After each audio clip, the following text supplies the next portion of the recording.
Convicted murderer Albert Ian Schweitzer has been exonerated after a hearing that presented new evidence by the Hawaii Innocent Project. Schweitzer was one of 3 men found guilty of killing Dana Ireland more than 30 years ago. A judge ruled just a few minutes ago that Schweitzer, who was in the courtroom during today's hearing, was to be set free immediately. Manola Morales reports. After a hearing that took most of the day, Hilo Circuit Court Judge Peter Kubota ruled in favor of Albert Schweitzer. The conviction of Albert Ian Schweitzer for murder in the 2nd degree, kidnapping, and sexual assault in the 1st degree is hereby vacated, and Mr. Schweitzer shall be released immediately from custody in this courtroom. There were cheers from the defense team as Schweitzer was told he can be released after spending the past 23 years in prison. 23-year-old Dana Ireland was killed in December 1991 while riding her bike on the Big Island. It took years, but 3 suspects were eventually convicted of the crime. Frank Pauline Jr., who was killed while serving his time in a New Mexico prison, Sean Schweitzer, who cut a plea deal and served a year in jail, and Albert Ian Schweitzer, who had been in prison.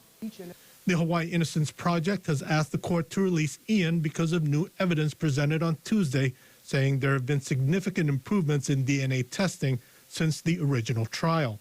In total, there are 7 samples of DNA, 7 samples that were tested for DNA, and unknown male number 1's DNA is found on all of them. Ian, Sean, and Frank are all excluded.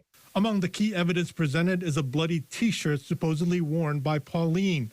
A forensic scientist testified that DNA found on the shirt excludes the 3 men from matching the sample. So what it means when someone is excluded is their DNA does not match or is not consistent with the DNA from the evidence. Under cross-examination, the state asked if there was another shirt worn underneath. Is it possible to not leave any DNA on the outer shirt?